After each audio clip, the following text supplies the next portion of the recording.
Good morning or afternoon. I am Scott Steinbring. I'm the director of Torchbearr. We developed Torchbearr as a nonprofit 501c in 2020. And I think I have the funnest job in the room. I get the communities together, I get the youth engaged, and we put good fire back on the ground, and that's what it's going to take. Empowering the community with the education and knowledge to do it themselves, because no agency is going to be there. A little bit about my background: retired from the Forest Service after 25 years, went to go work for CAL FIRE for 3 years as a prevention officer, worked with a few tribes, and learned that jurisdictional boundaries, whether it be a state line or a federal line, was holding us back. And so we developed Torchbearr after we experienced some high devastating fires in our local community. And our goal with Torchbearr is to empower the community with prescribed fire and training. That's all we do. I am NWCG federal qualified burn boss and the new state burn boss. Next. So a little resume. I think the coolest thing is that I always say Torchbearr doesn't have boundaries anymore. I just got back from Oklahoma burning 650 acres 2 days ago. And so we go nationally anywhere that needs help.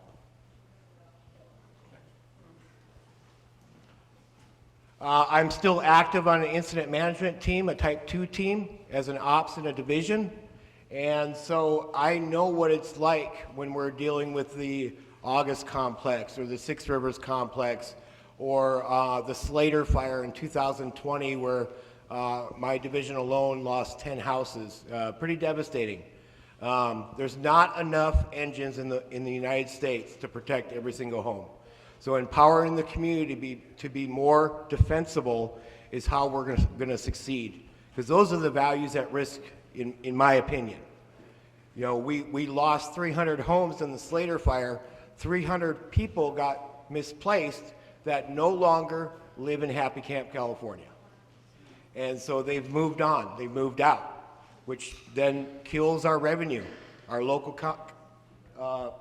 economy, our voting. You know, it's all a trickle effect, and I always say that it's all connected. Go ahead. I always say that the when, why, and how, you know, that's what we do. We come in and we help. Currently, we're consulting for about 20 tribes right now. We're writing burn plans for about 5 organizations within the California area. And then we're getting the communities together. We had an awesome community meeting in Fieldbrook recently, and at the end, they're talking about having a Firewise community, which will help decrease our insurance on our homes. Everybody's losing their insurance currently. And so starting those Firewise communities are going to help you get a discount on your insurance. So this one I just did about a week and a half ago in Mount Shasta, $1 million homes all the way around it, 5.8 acres. I had 3 engines unstaffed sitting there and 8 people, and 4 of them were the landowners or community members. Good fire. We've taught the fear of fire for 100 years, and we talk about the devastation of large fires. I have a mind that goes, wonder if we had something this bad before the 100-year cycle. And in fact, in 1871, not many people know, they burned 60,000 acres in a wildfire, killed 3,000 people, and an unknown count of Native Americans. So this is nothing new. I always say when I'm talking, we learn from our past, we train the present, or we fail the future.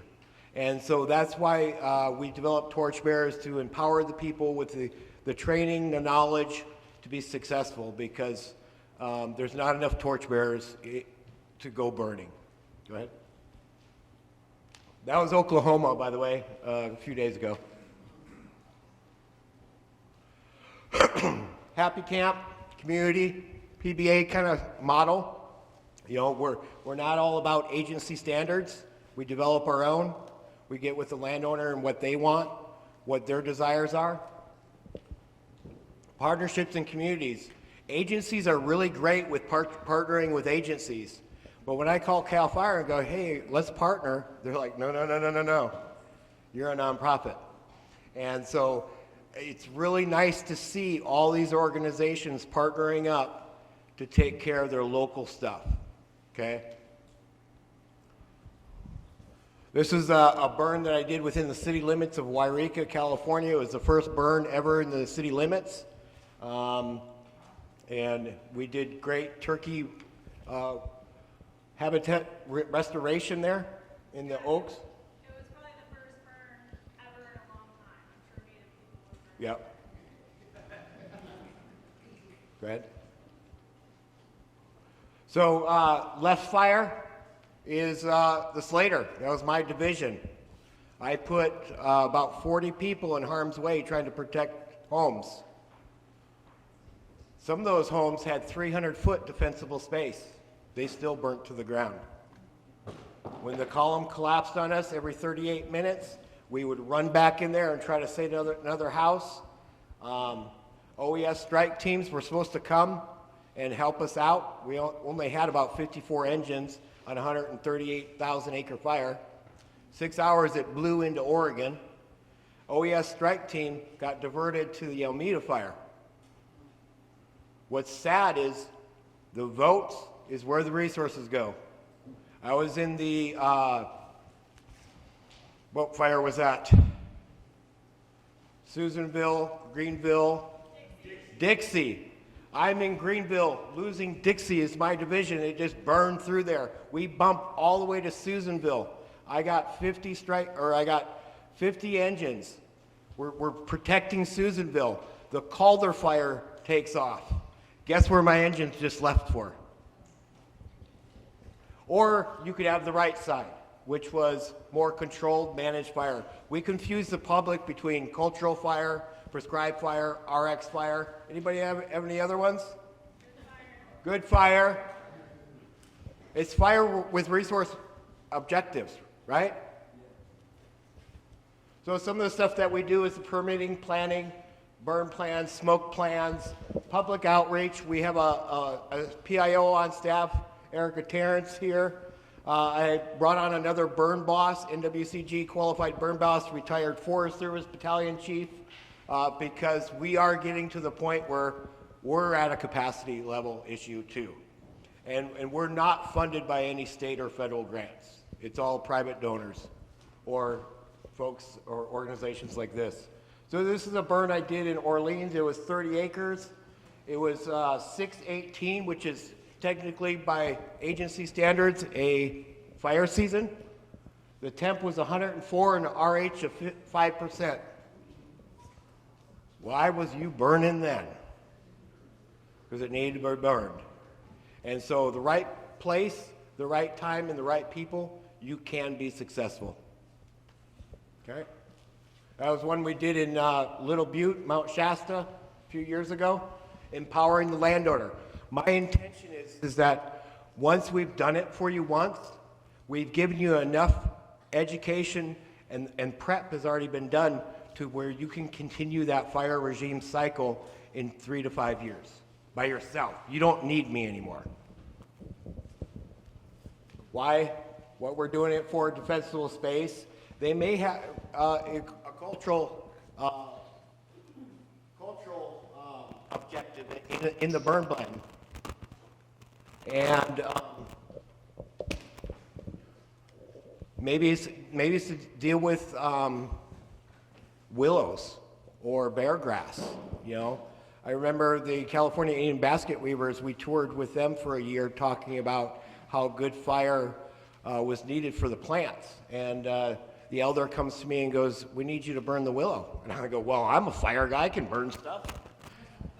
Little did I know it wasn't about burning the willow. It was about killing off the bugs that were eating the sticks. And so the Creator gave us one mouth and 2 ears for a reason, and it's to listen. Thank you.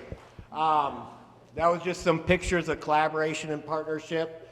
This is a fire school. I teach about 600 to 900 hours of fire training a year for NCRP, the Watershed Center. A lot of the logos that you see, we've also are doing stuff with them. So it's really nice to see that we all have our niches and we're supporting each other. Round Valley, NCRP paid for Round Valley Cobler area to have a fire school. We had 22 participants. So there's your capacity in your workforce, okay? Cal Poly San Luis Obispo, went down to Fresno, taught fire school there, and Cal Poly Humboldt, we are working with them. This is a 290 class. We're trying to build capacity for more burn bosses at the state level. And one of those things is those classes. And so if I could get everybody in this room to be a burn boss in the next 5 years, I would love it. More good fire. Well, we taught fire is this bad thing. Anytime you look at the media and you see the big wildfires of the Santa Anas and all that, yeah, that was probably 4 days ago. And so we need to show, and how many organizations or agencies invite the public to come see a prescribed burn? 0. Ruffy did it day before the 24th. Was that a state? No, that's private. Oh, private, right. So I encourage the community to come out. Just recently in July, we did 20 acres. We had 20 youth between 8 and 18 dragging fire on the landscape. We had 5, 6 adults with some resources, but the youth were engaged dragging fire.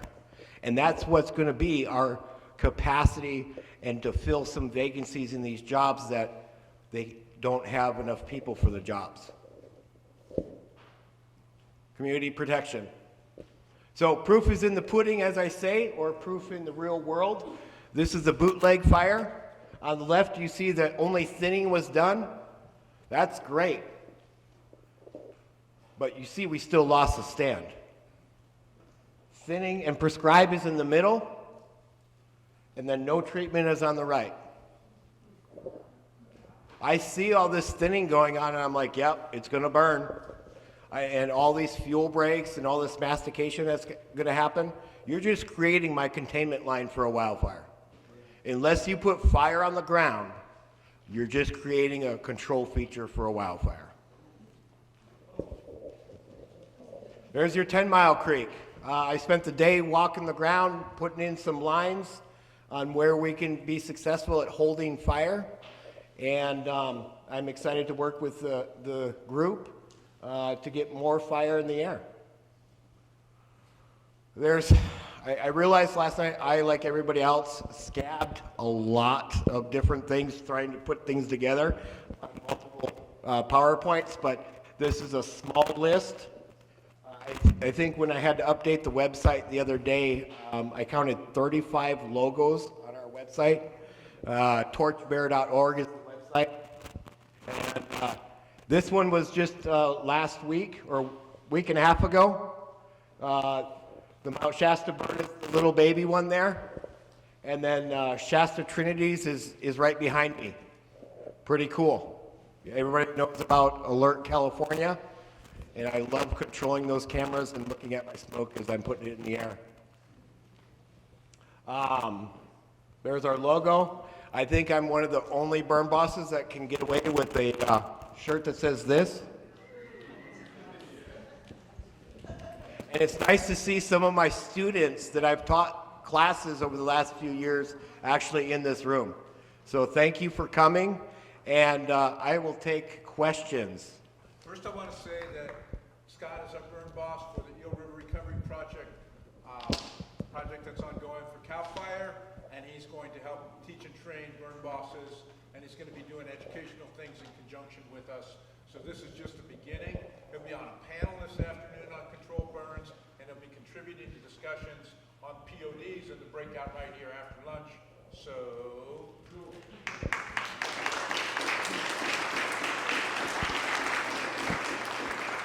1971 fire you're talking about, that was in California? No, that was back east, actually. Yep. I think it was Nebraska or one of those mid-states. Back east. It could be South Carolina. I have the slideshow. Yeah, it wasn't California. Any other questions?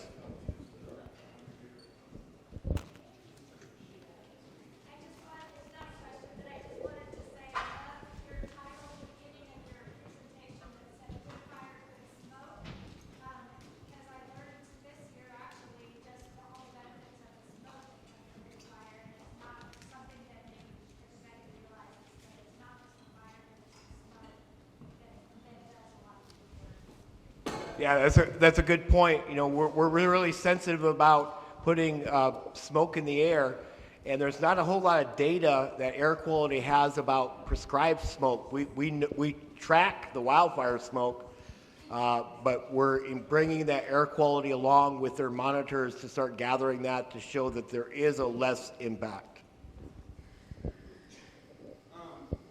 As far as like wood chipping and biomass for fuel or energy, is there a way to explore the efficiency of, it's really efficient to burn, you get it all over with and, make it happen and it kills bugs and it has all those benefits, I see that. But is there any benefit to, say, chipping and using it for biomass and still getting the same objectives or?